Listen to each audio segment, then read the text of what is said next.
இந்த கிரகங்களோட பாதிப்புல இருந்து எப்படி தற்காத்து கொள்றாங்கன்னு அதுக்குதான் ஒரு பாடம் சொல்லியிருக்காங்க. காற்றை பிடிக்கும் கணக்கறிவாளனுக்கே கூற்றனை உதைக்கும் சூட்சுமம் அறியும்.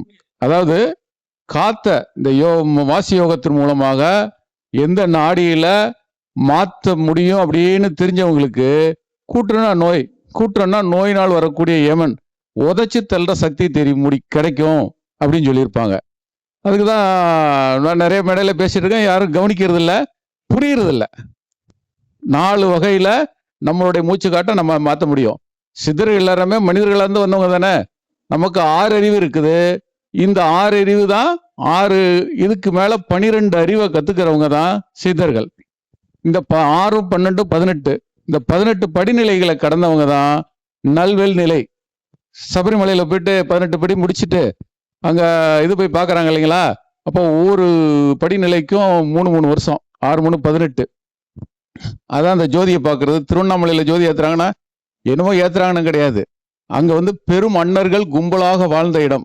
அதான் அன்னர் மலை தான், திரு அன்னர் மலை தான் திருவண்ணாமலைன்னு மாறி போச்சு. அப்புறம் இங்க புதுக்கோட்டை பக்கத்துல இருக்கு சித்தன்ன வாசல், சிறிய அன்னர்கள் வாழ்ந்த இடம். மர்கலி கோசலர் அங்கதான் ஜீவசமாதி அடைஞ்சாரு. நிறைய இதெல்லாம் உள்ள படிக்க ஆரம்பிச்சோம்னா நிறைய விஷயம் தெரியும். நாம படிக்க கத்துக்கிறதுக்கு தெரிஞ்சுக்கணும். இந்த பிரபஞ்சம் எல்லாருக்கும் எப்பவுமே வழங்கிக்கிட்டே இருக்குது. காதுகளையும் கண்களையும் திறந்து வைத்துக் கொண்டு இந்த பிரபஞ்சத்தை உற்று நோக்கினால் வாரி வாரி வழங்கும். நாம தான் அவசர கதியில வேகமா அதெல்லாம் விட்டுட்டு என்னமோ பண்ணிட்டு இருக்கோம். செல்வ எடுத்தா தள்ளிக்கிட்டே இருக்கோம் ஃபாஸ்டா. அந்த செல்லுக்குள்ளதான் நான் இவ்வளவு கத்துக்கிட்டேன். சரி, அது மாதிரி இந்த பிரபஞ்சத்தை வெல்லணும். 200 வருஷம் வாழ்றாங்க, 800 வருஷம் வாழ்றாங்கன்னா இந்த மெட்டபாலிசத்தை கண்ட்ரோல் பண்றதா இந்த மூச்சு பயிற்சி. அதுக்கு பேர் ஊழ்க பயிற்சின்னு பேரு. வாசி யோகம்பாங்க, குண்டலினி யோகம்பாங்க, சரக்கலைம்பாங்க. அத்தனை இப்போ நமக்கு சனி கிரகம் பாதிப்பு தருது, எதிர்வினையா செயல்படுது. சனி இன்னைக்கு சரியில்லை அப்படின்னா சனி ஓடக்கூடிய இந்த ரைட் சைடில் ஓடும் சூரியன் நாடியில. அந்த நேரம் நாடியை மாத்திட்டோம்னா சனி நமக்கு எதிராக செயல்படாது. அதைத்தான் சித்தர்கள் செய்யறாங்க. அப்ப எப்போ வரும்? சாதாரண ஓரை பார்க்கறோம் இல்லைங்களா? சனிக்கிழமை 6 to 7, மதியானம் 1 to 2, இரவு 8 to 9, அதிகாலை 3 to 4.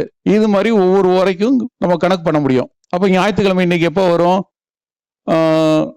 6 to அதான் இன்னைக்கு வந்து பாத்தீங்கன்னா இன்னைக்கு சூரியன் முடிஞ்சு சுக்கிரன் முடிஞ்சு புதன், சந்திரன் முடிஞ்சு சனி வரும். அந்த டைமை கணக்கு பண்ணா ஒவ்வொரு நாளும் நம்மள பாதுகாத்துக்க தெரிய முடியும். கொஞ்சம் முயற்சி எடுத்தா தானா வர ஆரம்பிச்சிடும். நன்றி.